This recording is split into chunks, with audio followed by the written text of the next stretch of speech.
ये डॉक्टर जिनवाला है जो काफी इंट्रोवर्ट नेचर का होता है और इसी कारण से कोई भी लड़की उसके साथ नहीं रहना चाहती। अब एक दिन जिनवाला को लगता है कि कोई लड़की उसे देख रही है, लेकिन जब वो उससे जाकर बात करता है तो उस लड़की का पति आता है और तुम मेरे वाइफ को फ्लर्ट कर रहे हो कहकर उसे धक्का देता है और वहाँ से चला जाता है। अगले दिन लड़की टूथ एक्सट्रैक्ट करवाने के लिए डॉक्टर जिनवाला के पास आती है और तब डॉक्टर को पता चलता है कि उसका नाम कायनाज है। अब ट्रीटमेंट शुरू हो जाती है, लेकिन डॉक्टर लड़की को ही देख रहा था और कहीं ना कहीं उसके प्यार में पड़ गया था। ट्रीटमेंट होने के बाद डॉक्टर जिनवाला उसे कल आने को कहता है, तभी कायनाज फोटो को देखती है और कहती है, मैंने भी आपकी माँ को देखकर ही गिटार बजाना सीखा था, लेकिन अब शादी होने के कारण नहीं बजा पाती, और वो वहाँ से चली जाती है। कायनाज शादीशुदा होने के बावजूद डॉक्टर जिनवाला उससे शादी के सपने देखता है। अब कल कायनाज ट्रीटमेंट के लिए जिनवाला के पास आती है। डॉक्टर उसे एनेस्थीसिया देता है और कुछ देर निहारने के बाद उसकी ट्रीटमेंट करता है। अब जिनवाला उससे एलर्जी के बारे में पूछता है तो कायनाज डिश वॉशिंग लिक्विड की एलर्जी के बारे में बताती है। फिर जिनवाला उसे कल चेकअप के लिए आने को कहता है। अब जिनवाला घर आके उसके फाइल से कायनाज के घर का पता निकालता है, लेकिन इधर लड़की का पति उसे बाहर जाने की वजह पूछता है और घर पे खाना ना बनाने की वजह से उसे मारने लगता है, और ये सब जिनवाला नीचे से देख रहा था। अगली सुबह जब कायनाज नहीं आती तो जिनवाला उसे कॉल करता है तो वो कहती है मैं नहीं आ सकती। फिर जिनवाला उसे मिलने एक पार्क बुलाता है।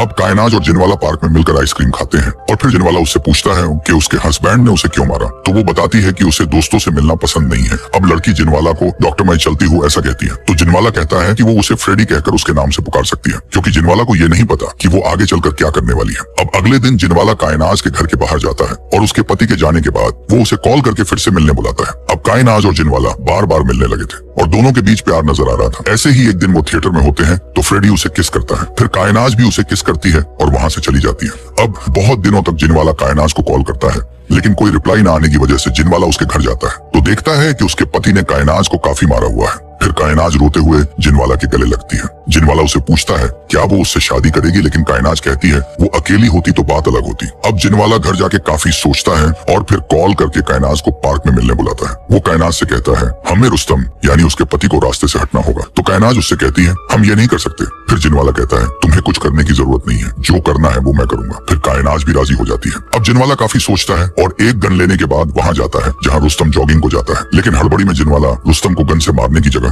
गाड़ी भगाकर उसे गाड़ी से उड़ा देता है। फिर भी वो जिंदा था, इसीलिए जिनवाला गाड़ी को पीछे लेता है और उसे फिर से कुचलता है। अब जिनवाला अपने फार्म हाउस करजत चला जाता है, जहाँ वो अपने पेठाड़ी जो कि एक कछुआ है उसे भी ले जाता है। इधर पुलिस वाले रुस्तम के ही केस के बारे में बात कर रहे थे, लेकिन एक हफ्ता बीत चुका था और जिनवाला भी अब करजत से निकलता है और कायनाज के घर आके डोरबेल बजाता है और कायनाज के साथ प्यार करने के सपने देखता है। लेकिन जब दरवाजा खुलता है तो अंदर से एक लड़का आता है। फिर वो कायनाज को किस करता है। तब जिनवाला को पता चलता है कि कायनाज ने सिर्फ रुस्तम को मारने के लिए उसका इस्तेमाल किया है। कायनाज उसे जाने के लिए कहती है और धमकी देती है कि अगर वो नहीं गया तो वो पुलिस को बता देगी कि रुस्तम को जिनवाला नहीं मारा है, और उसके फोन में सबूत भी है। और कायनाज का बॉयफ्रेंड भी जिनवाला को काफी मारता है। अब जिनवाला घर जाके उसके साथ हुए धोखे के बारे में सोच के काफी दुखी होता है। अगली सुबह जिनवाला कायनाज के रेस्टोरेंट में जाके उसे देखता है तो उसका बॉयफ्रेंड भी वहीं पे था। वो जिनवाला के पास आते हैं तो जिनवाला उनसे कहता है कि मुझे सॉरी कहो, लेकिन वो सॉरी कहने की वजह उसे फिर से सबूत दिखाकर धमकाते हैं और उसे वहां से निकाल देते हैं। अब जिनवाला बदला लेने की सोचता है और एक चाबी वाले को जाके मिलता है। फिर वो घर आके अगला प्लान रेडी करता है। अगली सुबह वो कायनाज के घर जाके एक चाबी वाले को बुलाता है और उसके घर का ताला खोल के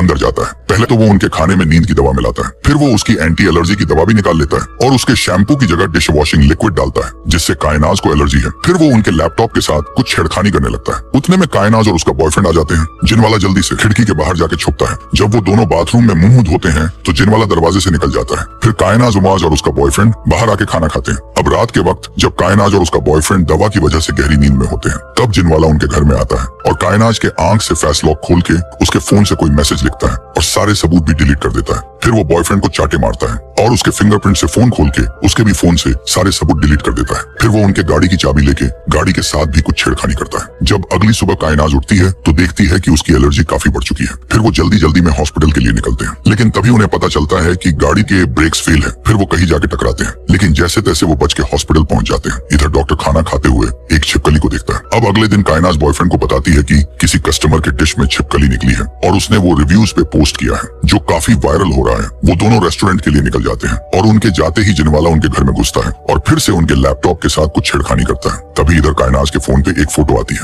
वो भी बॉयफ्रेंड के आईडी से। तभी उन दोनों के बीच झगड़ा होने लगता है। फिर उन दोनों को समझ आता है कि ये सब जिनवाला कर रहा है। फिर वो दोनों गाड़ी में बैठ के उसके घर पे आते हैं। तभी जिनवाला किसी को कॉल करता है। जैसे ही वो उसके घर पे आते हैं तो कायनाज का बॉयफ्रेंड उसे काफी बुरी तरीके से पीटने लगता है, उसके मुंह से भी खून निकालता है। तभी दरवाजे की रिंग बजती है। कायनाज दरवाजे के अंदर से देखती है तो पुलिस थी। फिर वो दरवाजा खोल के पुलिस को बताते हैं कि जिनवाला ने उसके पति का मर्डर किया है। तभी पुलिस सबूत के बारे में पूछती है तो वो सबूत दिखाने जाते हैं, लेकिन सबूत थे ही नहीं क्योंकि वो तो जिनवाला ने डिलीट कर दिए थे। पुलिस वाला कायनाज को कहता है जिनवाला पे आरोप मत करना क्योंकि वो सोसाइटी में रेस्पेक्टेड पर्सन है। फिर पुलिस वाला जिनवाला को कहता है वो चाहे तो कंप्लेन कर सकता है, लेकिन जिनवाला मना कर देता है। फिर वो सब वहाँ से चले जाते हैं। जिनवाला अब अकेले में ही हंसने लगता है क्योंकि कहानी यहाँ से काफी रंगीन मोड़ लेने वाली है। एक दिन जिनवाला को कायनाज का फोन आता है। बॉयफ्रेंड जिनवाला से कहता है क्या तुमने कभी टर्टल सूप पिया है? तभी जिनवाला घर में अपने पर टर्टल हार्डी को ढूंढता है और सीसीटीवी में देखता है तो बॉयफ्रेंड उसे उठाकर ले गया था। ये देखने के बाद जिनवाला काफी रोता है क्योंकि वो उसका सबसे खास दोस्त था। अब कायनाज बॉयफ्रेंड से कहती है हमें डॉक्टर को मारना होगा क्योंकि उसका एक ही दोस्त था जिसे हमने मार दिया। इधर जिनवाला अपने पेट हार्डी के सारे सामान को जमा करके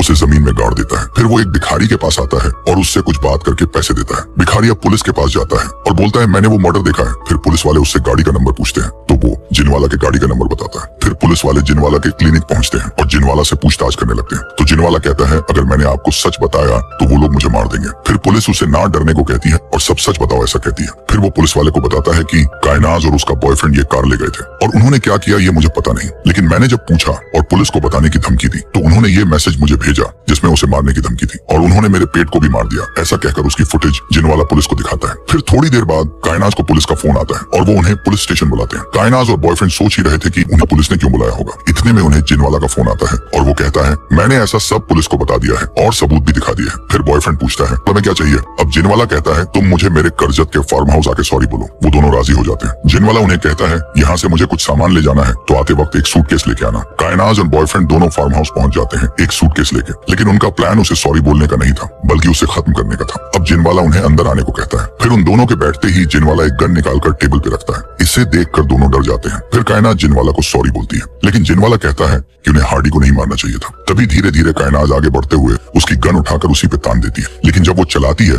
तो गन में गोलियां ही नहीं थी। जिनवाला हंसने लगता है। तभी बॉयफ्रेंड उस पर हमला कर देता है, लेकिन जिनवाला एक टॉर्च सी दिखने वाली चीज से उसे झटका देकर बेहोश कर देता है। फिर कायनाज भी उस पर हमला करती है तो जिनवाला उसे भी बेहोश कर देता है। अब जिनवाला उन दोनों के दांतों में कुछ फंसाकर उन्हें कुर्सी से बांध देता है और कहता है तुमने मेरे हार्डी को कैसे मारा? तो कायनाज कुछ कहना चाहती थी तो जिनवाला उसके दांतों में से पिन निकाल देता है। कायनाज कहती है मैंने तुम्हारे हार्डी को नहीं मारा, उससे तो रेमंड यानी उसके बॉयफ्रेंड ने मारा है और मुझे पता है तुम अब भी मुझसे प्यार करते हो तो हम फिर से एक हो सकते हैं, ऐसा कायनाज कहती है। तो जिनवाला कहता है तो ठीक है मैं तुम्हें एक चांस देता हूँ। अब जिनवाला उसे गिटार लाके देता है और कहता है तुमने कहा था कि तुमने मेरी माँ से इंस्पायर हो इसे बजाना सिखा था, तो अब बजा के दिखाओ फिर मैं तुम दोनों को छोड़ दूंगा। लेकिन कायनाज उसे नहीं बजा पाती तो जिनवाला कहता है एक और झूठ। फिर जिनवाला उसे फिर से कुर्सी से बांधता है और दांतों में पिन लगा देता है। अब इधर बॉयफ्रेंड की तो डर के मारे मूत निकल चुकी थी। जिनवाला अब इंस्ट्रूमेंट लेता है और बॉयफ्रेंड के दांत निकालता है जिसकी छिटे दूर तक उड़ी थी। इधर पुलिस वाले कायनाज के घर में सीसीटीवी फुटेज देखते हैं जिसमें उन्हें कुछ मिल जाता है। इधर जिनवाला भी बॉयफ्रेंड की लाश को दफनाता है। अब पुलिस वाले देखते हैं कि वो दोनों सूटकेस लेकर जा रहे हैं, जिससे वो मान लेते हैं कि वो दोनों शहर छोड़ के भाग चुके हैं। लेकिन इधर अब कायनाज की बारी थी। जिनवाला उसके भी दांत निकालने लगता है। उसके चिल्लाने की आवाज पूरे घर में गूंज रही थी। देखते ही देखते उसके सारे दंत निकल जाते हैं। उसकी हालत काफी खराब थी लेकिन वो मरी नहीं थी। जिनवाला उसे वैसे ही उठाकर ले जाता है, उसे एक खड्डे में डालता है और उस पर मिट्टी डालकर जिंदा ही दफना देता है। अब डॉक्टर फ्रेडी जिनवाला का बदला पूरा हो चुका था जिससे वो चैन की सांस लेता है। अब आप बताइए डॉक्टर जिनवाला ने जो किया वो एकदम सही है या गलत?